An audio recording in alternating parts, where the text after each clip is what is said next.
Squid game season 3 இது ஒரு தேவையில்லாத ஒரு ஆணி. இந்த ஹெடிங்கை பார்த்தோன்னே எல்லாருமே காண்டாவீங்கன்னு தெரியும். ஆனால் வீடியோ எண்ட் வரைக்கும் பாருங்கள், அப்புறம் உங்களுடைய கருத்தை கமெண்டில் பண்ணுங்கள்.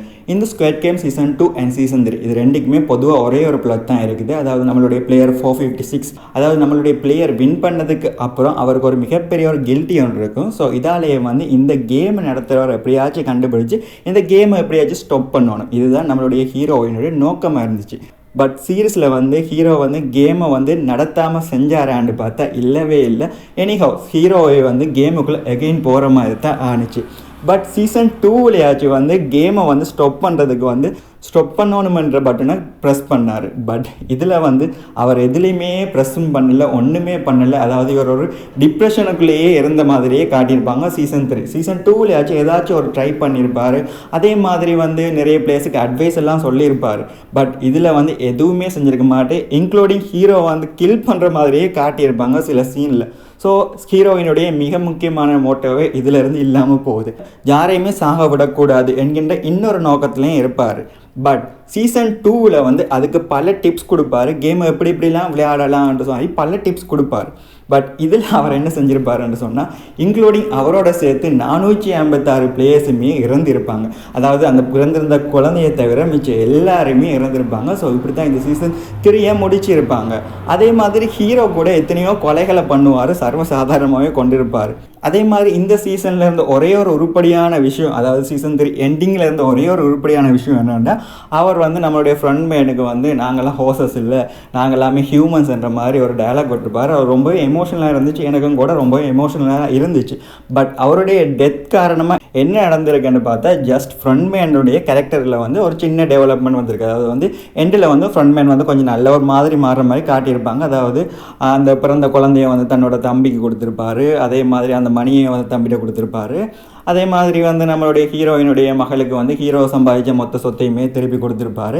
இதை தாண்டி அந்த விஐபிக்கு இந்த ஹீரோ கடைசியாக சாகும்போது கொடுத்த அந்த டயலாக்கால் ஏதாச்சும் இம்பேக்ட் ஆகிருக்கான்னு பார்த்தா அதுவுமே கிடையாது. ஜஸ்ட் ஹீரோ பிளைண்ட்லி சாகுறாரு. ஸோ இதுதான் நடந்திருக்குது. இந்த squid game season 2 and season 3யோட மெயின் பிளாட்டே வந்து இந்த கேம் நடத்தாமல் பண்ணணும். அதே மாதிரி வந்து யாருமே சாகக்கூடாது. பட் கேம் எண்டில் பார்த்தா இந்த கேம் வந்து அகெயின் நடத்தப்பட்டு தான் போகுது. அதே மாதிரி வந்து இந்த கேம் எண்ட்லேயே காட்டியிருப்பாங்க. யூஎஸ்ஏலையுமே இந்த கேம் நடத்துகிற மாதிரி காட்டியிருப்பாங்க. அதே மாதிரி வந்து எல்லாருமே செத்துருப்பாங்க. கடைசியில் என்ன நடந்திருக்கும், அந்த ஐலாண்டை வந்து டிஸ்ட்ராய் பண்ணியிருப்பாங்க. பட் விளவு சொத்து மதிப்பில் விளவு காசை கொடுத்து செய்கிற விஐபியால் வந்து இன்னொரு ஐலாண்டை உருவாக்க முடியாதாண்ட ரொம்பவே ஈஸியான விஷயம். அவங்களுக்கு இன்னொரு ஐலாண்டை ஈஸியாகவே உருவாக்கிட முடியும். சரி, அடுத்ததாக வந்து நம்மளோட டிடெக்டிவ்னு ஒருத்தர் இருந்தார்.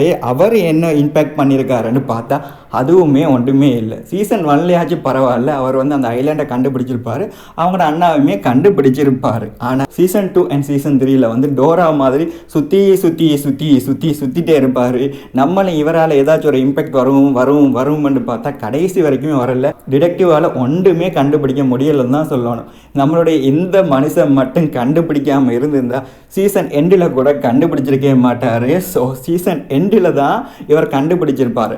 அப்படி கண்டுபிடிச்சவராச்சும் போயிட்டு அந்த கேம் முடிகிற கட்டத்துலையாச்சும் ஏதாச்சும் காப்பாற்றுவார்னு பார்த்தா ஒன்றுமே இல்லை, ஹீரோவும் செத்துருவார். அதே மாதிரி இவர் அந்த ஐலாண்டுக்குள்ளே வந்துடுவார். ஐலாண்டுக்குள்ளே வந்து விஐபிஸ் மட்டும் ஃப்ரண்ட் மேன் இவங்க 2 பேருமே பிடிப்பாருன்னு பார்த்தா அதுவுமே இல்லை. கிளாஸை உடைச்சி போட்டு அதுக்கு பிறகு நம்மளுடைய வில்லனான ஃப்ரண்ட் மேனுக்கு பார்த்து வை அப்படின்ற ஒரே ஒரு கேள்வியை மட்டும் கேட்பார். அதையும் அவங்க நம்மளுடைய அண்ணக்காரன் வந்து ஃப்ரண்ட் மேன்காரன் வந்து எதுவுமே கண்டுக்காமல் வந்து அந்த குழந்தைய எடுத்துகிட்டு போயிடுவோம் அப்படி.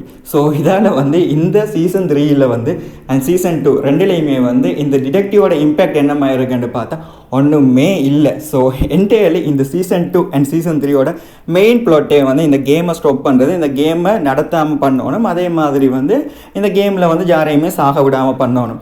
ஆனால் இந்த கேமோட எண்டில் பார்த்தா எல்லாருமே செத்துருப்பாங்க. அதே மாதிரி கேமும் அகெயின் கண்டினியூ ஆகிருக்கும். அது மட்டும் இல்லாமல் கொரியாவில் மட்டும் இல்லாமல் யூஎஸ்ஏ இன்னும் பல நாடுகளில் கண்டினியூ ஆகிற மாதிரியே கடைசியில் முடிச்சிருப்பாங்க.